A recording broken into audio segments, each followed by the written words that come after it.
मित्रांनो, मधुर मराठी या चॅनलमध्ये आपलं स्वागत आहे। घरोघरी मातीच्या चुली या मालिकेच्या आजच्या एपिसोडमध्ये जानकी रडतच आता लताला म्हणत असते की मला आता असं वाटतंय की तो क्षण समोर येऊन ठेपलाय की मला कळणार आहे माझी आई कोण आहे म्हणून। मी तुमच्या समोर हात जोडते, पाया पडते, हवं तर प्लीज मला सांगा माझी आई कोण आहे, असं म्हणत जानकी आता लताच्या पायाशी आलेली असते। आणि तेव्हाच रडतच लता देखील सांगते की जानकी अगं, मीच तुझी अभागी आई आहे। वीज कडाडल्यागत जानकी समोर हे सत्य येऊन ठेपलेलं असतं। जानकी अवाक होऊन उभी राहते। लता मायेने तिच्या चेहऱ्यावरनं हात फिरवू लागते आणि तिला सांगत असते की हो जानकी, मीच तुझी आई आहे। ते ऐकून आता जानकी मात्र सुन्नत झालेली असते। त्याच वेळेस इकडे घरी सारंग जेव्हा रूममध्ये असतो, रागात असलेला ऋषी पुढे येतो, लाथ मारून तो दरवाजा उघडतो। सारंग खूप दचकतो, घाबरतो। काय झालंय दादा असं विचारतो, तर ऋषी मात्र येऊन लगेच त्याची कॉलर पकडत विचारतो की जानकी कुठे? घाबरलेला सारंग म्हणतो की मला काय माहितीये, गेली असेल तिच्या मैत्रिणीकडे। तेव्हा ऋषी म्हणतो की हे बघ, खोटं बोलू नकोस, कुठे आहे जानकी? तेव्हा सारंग बोलतो की मला नाही माहिती। आता ऋषी म्हणतो की अरे तूच तर आई नानांना सांगितलं होतंस ना, बरं ठीक आहे, जानकीचं जाऊ देत, ऐश्वर्या कुठे? मात्र गप्पच असतो। ऋषी म्हणतो की अरे मागच्या वेळेला मी फक्त मारल्याचा तू कांगावा केला होतास, आता मात्र खराखुरा फोडून काढीन, असं म्हणत त्याला धमकी देत असतो आणि ओरडून ओरडून जानकी कुठे असं विचारतो। ऋषीचा राग मात्र अनावर झालेला असतो, तर रागाने त्या सारंगची कॉलर पकडत विचारत असतो की सांग मुकाट्याने, ऐश्वर्या कुठे? हे बघ, मला सगळं माहितीये, हा सगळा प्लॅन ना त्या ऐश्वर्याचाच होता। लताबाईला घरात आणणारी देखील तीच होती आणि आत्ता देखील खोटे पोलीस बोलवून तिला इथनं घेऊन जाणारी ती ऐश्वर्याच होती। सांग मुकाट्याने, ऐश्वर्या कुठे? असं रागात असलेला ऋषी विचारतो। तेव्हा घाबरलेला सारंग लगेच आई नाना अशा हाका मारत असतो। इकडे सुमित्रा आणि नाना तो आवाज ऐकतात। अगं बाई, असं म्हणत सुमित्रा लगेच आता सारंगकडे धाव घेते। इकडे ऋषी मात्र अजूनही सारंगला तेच ते विचारत असतो। सारंग मात्र घाबरूनच आई नाना असा आवाज देत असतो। तेव्हा सुमित्रा व नाना तिकडे येतात। त्यात की थांब अरे ऋषिकेश, काय चाललंय हे सगळं? तर सुमित्रा बोलते की अरे काय हा प्रकार? ऋषी रागाने सारंगला धक्का देत बाजूला ढकलतो। त्यानंतर नाना म्हणतात की काय चाललंय? तेव्हा ऋषी सांगतो की जानकी सापडत नाहीये। तेव्हा सुमित्रा बोलते अरे पण मगाशी तुम्ही दोघे सोबतच गेला होतात ना पोलीस स्टेशनला? ऋषी म्हणतो की हो, परंतु तिथे गेल्यानंतर कळलं की लताबाईंना घेऊन जाणारे पोलीस खरे नव्हते। नाना आश्चर्याने बोलतात की काय, पोलीस खोटे होते? तेव्हा नाना सांगतो की होय, आणि हा सगळा प्लॅन त्या ऐश्वर्याचा होता। या सारंगला सगळं माहितीये, परंतु आता काही बोलत नाहीये। तेव्हा सारंग लगेच नाटकं करत सुमित्रेला म्हणत असतो की नाही आई, अगं जाताना ऐश्वर्याने फक्त इतकंच सांगितलं की त्या त्यांच्या आईकडे जात आहे आणि आता हा दादा मात्र माझ्यावर खोटे आरोप लावतोय। आत येऊन ऋषी म्हणतो की अच्छा, म्हणजे तू आणि ऐश्वर्याने काही केलं नाहीये तर, परंतु एक गोष्ट लक्षात ठेव सारंग, जर का माझ्या जानकीला काही झालं ना तर सोडणार नाही मी तुला, अशी धमकी देऊन ऋषी तिकडनं निघून जातो। सारंगच्या तोंडचं पाणी मात्र आता पळालेलं असतं। त्याच वेळेस इकडे मंदिरात ऐश्वर्या दुरूनच लता आणि जानकीवर लक्ष ठेवून असते। तेव्हा तिचा तो बनावट पोलीस येऊन तिच्याकडे एक गुंगीचं औषध आणून देतो। ती खूप खुश होते आणि लगेच त्याला तिकडनं काढून देते।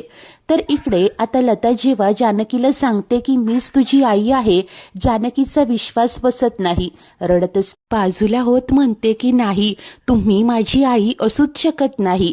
रडतच लता आता तो फोटो समोर धरते आणि जानकीला सांगत असते की अगं हा फोटो बघ, हा फाटलेला अर्धा फोटो आणि तुझे 4 कपडे सोडून मी निघून गेले होते ग। आता नीट विचार कर, हा फाटलेला दुसरा फोटो तुझ्या आईकडेच असणार ना ग? जानकी रडतच लताला म्हणते की होय, हा फोटोचा अर्धा भाग खरंच माझ्यासाठी पुरावा होता। जर का कुठल्याही बाईने हा अर्धा भाग मला आणून दाखवला असताना तर मी डोळे झाकून विश्वास ठेवला असता की तीच माझी आई आहे म्हणून। परंतु तुम्हाला माहिती आहे का, या फोटोचा हा अर्धा भाग कुणाकडे सापडलाय? त्या ऐश्वर्याकडे। त्याकडूनच तो फोटो मी मिळवला, तो मी जपून ठेवला होता. माझ्या उशाखाली हा फोटो होता, नंतर गायब झाला आणि आत्ता हा फोटो कुणाकडे, तर तुमच्याकडे. अहो का विश्वास ठेवायचा मी तुमच्यावर? अहो माझ्या घरात आल्यापासून तुम्ही किती आणि काय काय खोटं बोललाय हे तुम्हाला आणि मला चांगलंच ठाऊक आहे. अहो अजून किती नाती जोडणार आहात तुम्ही? काय तर म्हणे आधी नानासाहेबांची बायको, नंतर ऋषिकेशची आई आणि आता काय सांगताय की माझी आई म्हणून? आणि तुमच्या बोलण्यावर मी विश्वास ठेवावा अशी अपेक्षा आहे तुमची? आता जानकी उपहासाने हसत असते आणि त्रागा करत लताला सुनावते की अहो अजून किती आणि कुणाकुणाच्या भावनांशी खेळणार आहात हो लताबाई तुम्ही? अहो प्रत्येक मुलासाठी आई एक हळवा विषय असतो, हृदयाचा एक हळवा कोपरा असतो. मला माहिती आहे का, मी आणि ऋषिकेश दोघांनीही लहानपणीच आई गमावली होती हो. सतत असं वाटायचं दोघांनाही की आपली आई आपल्या सोबत का नाहीये. अहो मी शाळेत असताना, कॉलेजला असताना वयाच्या प्रत्येक टप्प्यावर हाच विचार मनात यायचा की माझी आई माझ्या सोबत का नाहीये. का लताबाई, तुम्हाला माहिती आहे का, आई गमावलेला माणूस मनाने कधीच मोठा होत नाही. त्याचं मन आईसाठी कायम लहान लेकरासारखं तळमळत रडत राहतं. आई हा शब्द जरी ऐकला ना तरी रडू येतं. का लताबाई, हे असं वागून तुम्ही फक्त आम्हाला नाही तर आमच्यातल्या लहान लेकराला रडवलंय, असं जानकी खूप काही ऐकवत असते. ते ऐकून लताच्या काळजाचे देखील पार तुकडे तुकडे होत असतात आणि ती देखील पश्चातापाने आसवं गाळत असते. त्याच वेळेस या नीच ऐश्वर्याचा काहीतरी प्लॅन सुरूच असतो. तर इकडे आता जानकी सांगत असते की मला लहानपणापासून आई नव्हती, परंतु इतकं नक्कीच माहिती आहे की आई अशी नसते. मी एक गोष्ट मात्र खात्रीने सांगू शकते की तुमचं असं कोणीच नसणार, कारण तुमच्यासारखी बाई कुणाचीच आई नसणार हो. अशी आई असूच शकत नाही. तुम्हाला माहिती आहे, ऋषिकेश मला म्हणाले होते की जानकी, जर का खरंच ही बाई माझी पार्वती आई असेल ना तर माझ्यासारखा भाग्यवान दुसरा कोणीच नसेल. आणि काय केलं तुम्ही? तुम्ही फसवलत माझ्या नवऱ्याला. माझा भोळा भाबडा नवरा अहो तुम्हाला स्वतःची आई समजत होता आणि जेव्हा तुमचं खोटं पकडलं गेलं, आता येऊन मला सांगताय की मी तुमची मुलगी आहे म्हणून? मी तुमच्यावर विश्वास ठेवायचा की तुम्ही माझी आई आहात म्हणून? अहो का ठेवायचा विश्वास? असा रडतच जानकी लताला जाब विचारते. तेव्हा लता देखील रडतच सांगते की अगं नकोच ठेवूच विश्वास, कारण एका आईने मुलीसाठी जे जे करायला हवं ना त्यातलं मी तुझ्यासाठी काहीच केलं नाहीये ग. माझ्यासारखी बाई आई म्हणवण्याच्या लायकीचीच नाहीये. आई या शब्दाला कलंक आहे मी, म्हणून मी तुझी आई नाहीये असं म्हणू नकोस ग. अगं नाटकात काम करायला सुरुवात केली होती मी. तिथल्याच एका माणसाने मला प्रेमात भुलवलं आणि तुझ्यासारखं गोंडस बाळ माझ्या पदरात टाकून तो निघून गेला ग. आई तर झाले होते मी, परंतु ते आई पण माझ्या अंगात भिनलंच नव्हतं ग. तुझं असणं मला मान्यच नव्हतं, म्हणून मी तुला शेवटी आश्रमात सोडून आले, मधुभाऊंच्या आश्रमात. ते ऐकताच जानकी चकित होऊन पाहू लागते आणि पुन्हा प्रश्न करते की काय म्हणालात, कुणाच्या आश्रमात? लता रडतच सांगते की मधुभाऊंच्या आश्रमात ग. जानकी विचारात पडते आणि त्याच वेळेस इकडे ही नीच ऐश्वर्या आता बाजूला असलेल्या त्या प्रसादाजवळ आलेली असते. ते गुंगीचं औषध ती त्या शिऱ्यात मिक्स करते आणि खुश होऊन म्हणत असते की जानकी, तू इथे आलीयस खरी, परंतु एकदा की हा शिरा खाल्ला ना की तुला एवढी गाढ झोप लागेल की, असं म्हणत खुश होऊन हसत असते आणि त्यानंतर हळुवारपणे दब्या पावलांनी तिकडनं बाजूला जाते. तर दुसरीकडे आता लता जानकीला सांगत असते की मला आठवतंय, मी तुला छान नवा फ्रॉक घालून तयार केलं होतं, नुकतीच चालायला लागली होतीस ग तू. रव्याचा शिरा तुला शेवटचा भरवला होता आणि त्यानंतर तुला आश्रमात सोडून आले, परंतु शपथ घेऊन सांगते जानकी, त्यानंतर कित्येक रात्री जवळ उशीला घेऊन थोपटवत असायचे ग मी. की गोंधळतच बोलते की परंतु मला हे सगळं कसं आठवत नाहीये. लता रडतच उत्तर देते की अगं कसं आठवेल ग, तुला नुकतेच दुधाचे दात यायला लागले होते. तुला माहितीये, तू गेल्यानंतर हाताशी 2-4 कामं देखील आली, गाठीशी 4 पैसे आले, परंतु तुझी आठवण मात्र सतत असायची बाळा. नंतर 4-5 वर्ष निघून गेली ग.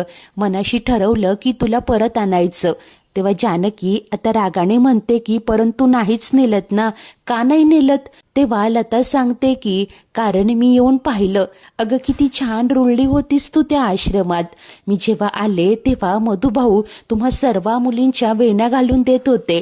त्यानंतर संध्याकाळच्या वेळेला तू आणि अजून एक मुलगी तुळशीशी उभं राहून दिवा लावत होतात.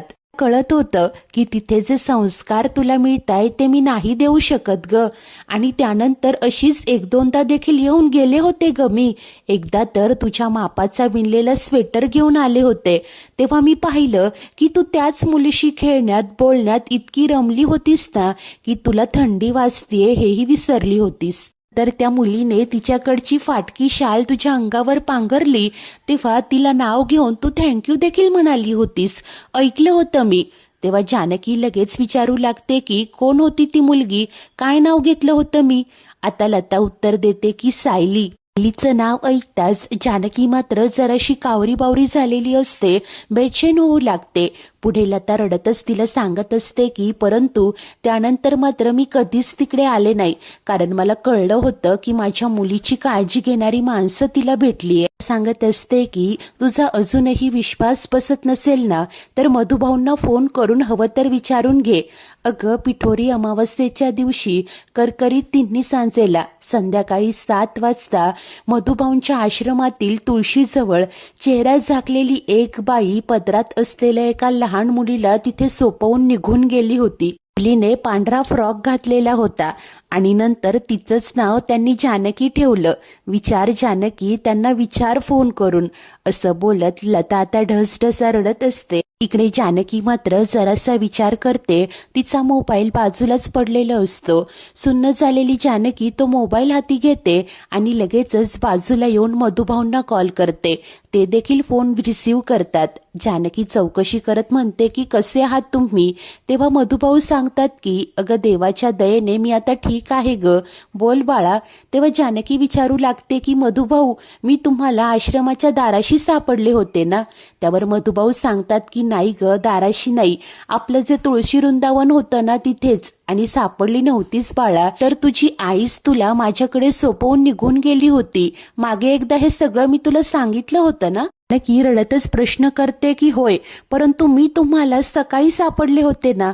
त्यावर मधुभाऊ उत्तर देतात की नाही ग, सकाळी नाही, मला चांगलं आठवतंय की दिवे लागणीची ती वेळ होती. पिठोरी अमावस्येचा तो दिवस होता. संध्याकाळची वेळ होती. जेव्हा दिवा घेऊन मी तुळशीपाशी आलो होतो ना तेव्हा चेहरा झाकलेली एक बाई गुबगुबीत गाल असलेल्या पांढरा शुभ्र फ्रॉक घातलेल्या तुलाच माझ्याकडे सोपवून निघून गेली. नंतर मी त्या बाईंना हाक देखील मारली, परंतु त्या मागे वळल्याच नाही. बहुधा घाईत असाव्यात ग. त्यानंतरच मी तुला घेऊन आत आलो होतो जानकी. परंतु काय ग, आज अचानक हे सगळं का विचारतीये? असं जेव्हा मधुभाऊ म्हणतात तेव्हा जानकी मात्र काळजावर दगड ठेवते, भावनांना आवर घालते आणि बोलते की नाही, असंच सहजच ते मी नंतर, असं सांगून ती आता फोन कट करते. जानकीचं काळीच चुन्न झालेलं असतं. लता येऊन तिला धीर देत सांगत असते की पटली ना खून, मिळाली ना ओळख. जानकी, अगं मला माहितीये माझ्यामुळे तुझ्या आयुष्यात अनेक वादळं आली असतील, परंतु बाळा तुला या जगात आणणारी देखील मीच आहे ग. तू बरोबरच म्हणाली होतीस, जसं आई विना लेकरू पोरकं असतं ना तसंच मुलांशिवाय आई देखील अनाथ असते ग. जानकी, अगं तुझ्या नावाप्रमाणेच तुला अनेक अग्निपरीक्षा द्याव्या लागल्यात आजपर्यंत. त्यासाठी तुझ्या या अनाथ आईला माफ कर ग, माफ कर. असं म्हणत हात जोडून लता आता ढसढसा रडतच तिची माफी मागू लागते. इतक्या वर्षांपासनं आईच्या मायेसाठी आसुसलेलं जानकीचं काळीज देखील विरघळलेलं असतं. आता थरथरत्या हातांनीच ती लताला स्पर्श करते. मायेने अंजारत गोंजारत ती देखील आपल्या आईला स्पर्श करून पाहत असते आणि रडतच भाऊक झालेली जानकी आता आई अशी आर्त हाक मारत लताला घट्ट मिठी मारते. लता देखील बबडी असं म्हणत तिला प्रेमाने मायेने मिठीत घेते. अखेरीस तो क्षण आलेला असतो. जानकीने लताचा आई म्हणून स्वीकार केलेला असतो. दोघीही माय लेकींची हृदयस्पर्शी भेट अखेरीस झालेलीच असते. एकमेकींना मिठी मारत खूप रडत असतात. इतक्या वर्षांपासनंचं हे दुःख अश्रू बनून आता वाहत असतं. जानकी रडतच बोलते की आई, अगं किती वाट पाहिली ग मी तुझी. जानकी आणि लता दोघीही खूप रडत असतात. त्यानंतर दोघीही स्वतःला सावरतात. इकडे देवासमोर आलेले असतात. ज्या परमेश्वरामुळे, ज्या महादेवांमुळे हे शक्य झालं, त्याचे दोघीही हात जोडून दर्शन घेत असतात. इकडे घरी ऋषी, सुमित्रा आणि नाना तिघेही जानकीची वाट पाहत असतात. खूप काळजीत असतात. तर सुमित्रा म्हणते की जानकी अजून कशी आली नाही आणि ही ऐश्वर्या कुठे असेल. तेव्हा नाना म्हणतात की अगं जरा शांत हो. सुमित्रा म्हणते की कशी शांत हो, अहो आपल्याकडे एक संपलं की दुसरं सुरूच होतं. ऋषिकेश, अरे एकदा जानकीला फोन तरी लाव. आता जानकीचा नंबर डायल करतो आणि त्यानंतर सांगतो की फोन लागतोय परंतु उचलला जात नाहीये. तितक्यात ओवी देखील येऊन जानकीबद्दल विचारते. ऋषी तिला खोटं सांगत असतो की बाळा, अगं आई ना तिच्या फ्रेंडकडे गेलीये, येईलच ती. ओवी होकार देऊन निघून जाते. आता नक्की काय करायचं, जानकीला कुठे शोधायचं ते त्यालाही सुचेनासं झालेलं असतं. तर इकडे मंदिरात आता जानकी मात्र लताचे पाय चेपून देत असते. तिच्या आनंदाला पारावार नसतो. डोळ्यात आनंदाश्रू असतात आणि लताला म्हणत असते की आई, अगं माझा विश्वासच बसत नाहीये की मला माझी आई भेटलीये. ही इतक्या वर्षांनंतर. तुला माहितीये, वयात येताना, प्रेमात पडताना, बोहल्यावर उभं राहताना नेहमी असंच वाटायचं की आज जर का आई असती तर. तू नव्हतीस ग. तिच्या या बोलण्याने, शब्दाने लताचं काळीच रडत असतं. पुढे जानकी लताला मिठी मारत म्हणत असते की तुला माहितीये, अगं जेव्हा शाळेत पहिली आले होते ना, त्यानंतर कॉलेजमध्ये पहिली आले तेव्हा, प्रेमात पडून ऋषिकेशशी लग्न केलं तेव्हा, सुमित्रा आईंना पहिल्यांदा आई अशी हाक मारली तेव्हा, आणि त्यानंतर असंख्य कळा सोसून मी जेव्हा ओवीला जन्म दिला, त्यानंतर पहिल्यांदा ओवीने आई अशी हाक मला मारली ना, तेव्हा प्रत्येक वेळेला मला तुझी आठवण आली ग. प्रत्येक वेळेला असं वाटायचं की माझ्या या क्षणांमध्ये माझी आई माझ्या सोबत असायला हवी होती. हा प्रत्येक आनंद आईसोबत वाटून घ्यायला हवा होता. बोलून आता भावूक झालेली जानकी अगदी लहान मुलीसारखी लताला बिलगलेली असते आणि त्यानंतर पुन्हा स्वतःच्या भावनांना आवरत म्हणते की आणि बघ ना, इतकी वर्ष आई आई करत असतानाच अचानक माझी आई माझ्या समोर आली. तू माझ्या समोर आलीस तेव्हा मी तुला ओळखूही शकले नाही. बघ ना, खूप बोलले मी तुला, ओरडले तुझ्यावर, भांडले तुझ्याशी. आई माफ कर ना ग मला. आता देखील रडतच सांगते की नाही ग, हे सगळं मुद्दाम नाही केलंस तू. तेव्हा जानकी देखील बोलते की हो आई, खरंच मुद्दामहून काहीच केलं नाही ग, आणि शपथ घेऊन सांगते, त्यावेळेला चहा पिताना तुझ्या कपात ते दगड मी नव्हते ग टाकले. शीच काय, इतर कुणाशीच मी इतकं वाईट नाही ग वागू शकत. ते ऐकून लता पश्चातापाचे अश्रू गाळत म्हणते की हो रे सोन्या, मला माहितीये तू इतक्या निर्मळ मनाची आहेस ना की ठरवून देखील कुणाशीच वाईट नाही ग वागू शकत. तरी कधी वडीलधाऱ्यांवर तू नाराज झालीस ना, तरी रागाच्या भरात स्वतःचा तोल तू कधीच ढळू देत नाहीस बाळा. संकटात देखील तुझा धीर कधीच खचत नाही बाळा, असं म्हणत मायेने तिच्या चेहऱ्यावरनं हात फिरवते. नंतर ती गर्वाने म्हणते की मला अभिमान आहे की तू माझी मुलगी आहेस, परंतु खंत आहे की माझ्यासारखी करंटी बाई तुझी आई आहे म्हणून. ते ऐकताच जानकी मात्र नकारार्थी मान डोलावत लताकडे पाहत राहते. मित्रांनो, आजचा हा एपिसोड इथेच संपतो. तर पुढील भागात आता लताच्या हातात प्रसादाचा तो द्रोण असतो आणि ती जानकीला म्हणते की बघ ना, आज श्रावणी सोमवार आहे आणि माझ्या हातात प्रसादाचा हा शिरा आहे. जानकी बोलते, हा फक्त प्रसाद नाहीये तर देवाचा आशीर्वाद आहे. आणि त्यानंतर लता स्वतःच्या हाताने तो प्रसादाचा शिरा जानकीला भरवते. आता मायेने जानकी लताच्या कुशीत शांत निजलेली असते. आता त्या गुंगीच्या प्रसादामुळे गाढ झोप लागलेली असते आणि जेव्हा जाग येते पाहते तर लता कुठेही नसते. आई असं म्हणत ती कावरी बावरी होऊन सगळीकडे शोध घेते. त्यानंतर घरी पोहोचते. आनंदाने ऋषीला म्हणत असते की मला तुम्हाला काहीतरी सांगायचंय. आणि तितक्यात पोलीस येऊन दाराशी ठेपतात आणि जानकीवर आता लताच्या खुनाचा आरोप लागतो. जानकीला अटक होते, पोलीस घेऊन जात असतात.